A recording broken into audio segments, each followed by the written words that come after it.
بسم اللہ الرحمن الرحیم. السلام علیکم. میرا نام ڈاکٹر تاشفین ہے اور میں ایک پیڈیاٹریشین ہوں. آج کل ایک تو ویڈیوز وائرل ہو رہی ہیں جس میں ایک ٹیچر ہیں اور ایک پلیئر ہیں جو ٹیچنگ کے دوران اور میچ کھیلنے کے دوران اچانک سے زمین پہ گر جاتے ہیں اور ان کی وفات ہو جاتی ہے. تو یہ ویڈیوز دیکھیے گا ذرا. یہ عام طور پہ کارڈک اریسٹ کی وجہ سے، دل کی حرکت یا تو مکمل طور پہ بند ہونے کی وجہ سے یا دل کی حرکت ان ایفیکٹو ہونے کی وجہ سے، مطلب وہ دھڑک تو رہا ہے لیکن اس قابل نہیں ہے کہ وہ خون کو آگے پورے جسم کی طرف سپلائی کر پا رہا ہو.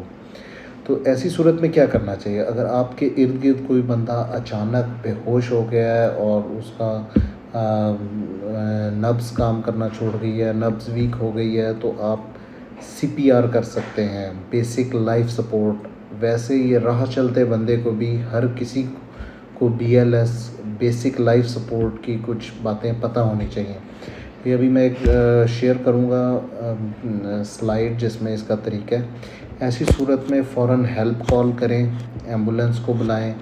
اتنی دیر میں فوراً جس بندے کو بھی مسئلہ ہوا ہے اس کو لٹا کے اس کے چھاتی کے اوپر کمپریشنز کرنی ہوتی ہیں. اور کانسیپٹ یہ ہے کہ ہم نے چھاتی کو آگے سے پیچھے کی طرف اگر دیکھا جائے سائڈ سے تو 1/3 دبانا ہے تاکہ اس کے دل پہ پریشر پڑے اور دل میں جو ابھی آکسیجن والا بلڈ موجود ہے وہ اس کے دماغ کو اور وائٹل آرگنز کو جاتا رہے.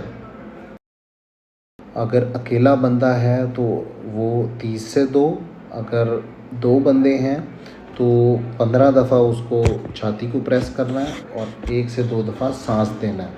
اگر زیادہ بندے ہوں تو صاف ظاہر ہے وہ چھوٹے چھوٹے سائیکل کر سکتے ہیں، 15-2 کا سائیکل رکھ سکتے ہیں.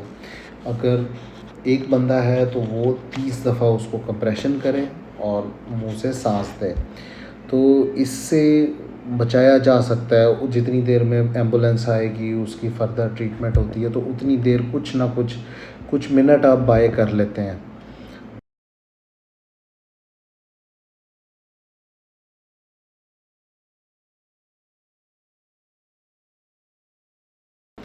تو کوشش ضرور کرنی چاہیے اور اس کو سیکھنا چاہیے. انشاءاللہ چینل پہ میں BLS سے ریلیٹڈ بھی ایک ویڈیو اپلوڈ کروں گا ضرور. تو باقی جو لوگ ان ویڈیوز میں اپنی جان سے ہاتھ دھو بیٹھے ہیں، اللہ تعالیٰ ان کی مغفرت فرمائے اور ان کے گھر والوں کو صبر عطا فرمائے. اللہ آپ کا حامی و ناصر ہو. اللہ حافظ.